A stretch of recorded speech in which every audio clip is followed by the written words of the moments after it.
So as the title suggests, Kelly Oubre could quietly be in the process of becoming a star. He has had a fair share of 20-point games recently.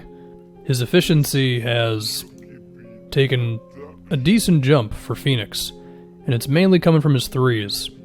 Throughout this point in his career, Oubre's shooting was inconsistent. On his best day, he could be a guy you're like, okay, that could be a floor spacer. I mean, in his third season with the Wiz, he shot 34% on 4.5 threes a game. Pretty alright for a guy in his third year. And then since then, it was up and down, but now it seems like it's coming together for the Suns. His long twos have also been incredible. He's shooting like an ungodly 68%, which he doesn't take too many of those, but for whatever that's worth. But the threes are just simply better, and they're going in, and I think that's a lot of it. I mean, you look at some of his recent games, and there's other things besides the threes. We'll get into him going off the dribble and stuff and reading defenses, but in terms of his threes, I mean, he had a 7 for 10 game against the Blazers, 3 for 5 against the Lakers, 5 for 7 against the Knicks, a solid like 3 for 8 and a 3 for 7 in his last 2 games.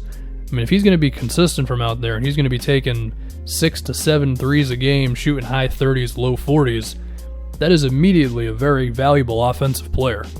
And looking at his three-point shooting throughout the season, in October and November, he shot about 35% on 5 threes a game.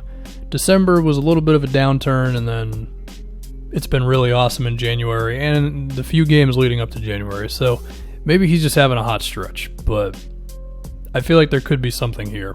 But even outside of this stretch, he has had his stretches of 20-something point games, and I'm just going to say the word stretch one more time for the sake of it. So the three-point shooting's a big deal. But I think with Oubre, another thing is he's finding a way to channel his energy, because this was a guy who always wanted to do something when he was out on the floor, whether it's run in transition like crazy or go for an offensive rebound or get a little gambly with something on defense. Like he was never able to just be boring, you know? And I feel like he's doing a better job of putting that in the right direction with Philly, where it's like he's a little smarter on defense. He'll still drive off the catch. He's averaging like 6 drives a game, but now he'll take a second to read the defense before he does it, besides just going in without a plan. So basically, he's just becoming a smarter basketball player. And this was one of the things with him. It's like on his best day, he's an athletic 3-and-D dude. On his worst day, it's like, what the hell is this guy good at? Well, now he is looking way more like a guy that the Wizards should have kept. You know, I went back and I watched the video I did where I talked about the Ariza for Oubre trade, and I was pretty on the fence about it because of whatever. I should have killed the Wizards more. Like these guys traded a 22-year-old wing who was getting better for a 30-something-year-old Trevor Ariza in a desperate attempt to make the playoffs for a year or something. So Washington's really kicking themselves now. I mean, Oubre 18-6 on like 58% true shooting or whatever it is, like, and he's getting better defensively as well, and he's fitting in so much with this Phoenix collective of veterans and stuff. So the Wizards screwed that trade up. It's the only way to put it. And the thing is, even as he was up and down for them, didn't they have those lineups with him at power forward that were really, really good? I feel like that was the sign right there that this guy had something besides just being a dude who floated around and sometimes looked good and sometimes didn't. Now, to contrast that, Phoenix has mainly just used Oubre at small forward. A lot of his minutes have been with Saric, although I don't know if Dario is going to be playing a lot moving forward.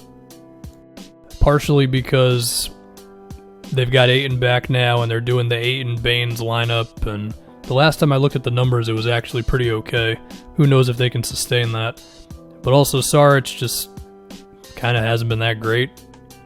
You know, I've said it before, the idea of Saric might be better than the actual Saric, but I don't know, because he had his fair share of games this season where he was doing something for Phoenix. I don't know.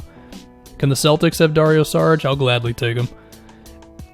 But anyway, the point I'm getting at is I don't know, like, can Oubre be best at the 3 or best at the 4? I mean, he's definitely having his best season at the 3. So maybe just, if it ain't broke, don't fix it. But it would be cool to see Oubre put at the power forward spot a little bit more, and perhaps Phoenix could really get weird with him, because I think against certain teams you could really have a lot of success with that. I mean, Oubre, he's not like a powerhouse rebounder, but he grabs 6 a game, which, I mean, for a lot of power forwards, you'll take it at this point, but I guess it depends on the matchup and things like that. Anyway, the question is, what is Oubre's ceiling? Because I'll be honest, I thought this was his ceiling. 18 points a game, good shooter, good two-way guy, good finisher, that type of thing. Can he develop more of an off-the-dribble game and beat dudes in ISOs and whatever? Well, I don't know about ISOs, but I do think he's got more potential in screens. Because, again, he's gotten smarter as a player, he's gotten better at reading defenses, and also his pick-and-roll numbers are not bad. It's like 2 a game at the 60-something percentile in the league. And, you know, when you watch him, there are definitely times when he catches it and then immediately goes off the bounce because his defender's not set. And he looks pretty alright doing that. Or if he's cutting and he has to dribble a couple times just to get to the rim, he's able to do that. He looks competent dribbling in transition, so there's something there. It's going to take a bit of work on his part, but, I mean, he's shown that he's able to improve. I mean, the guy went from interesting more than anything to legitimately good, so I don't know if the sky's the limit for Kelly Oubre, but he looks pretty good.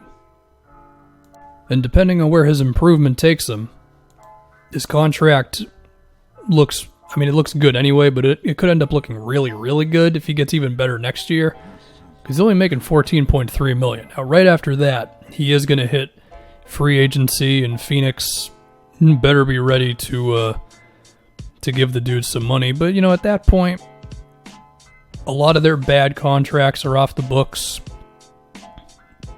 so it'll be a little easier. But even then, Phoenix is going to have to make some decisions, because they got a lot of rookie contracts ending in the next couple of seasons. I mean, Ayton they're of course going to keep, but then between Mikal Bridges, Cam Johnson, Oubre, not a rookie deal, but whatever.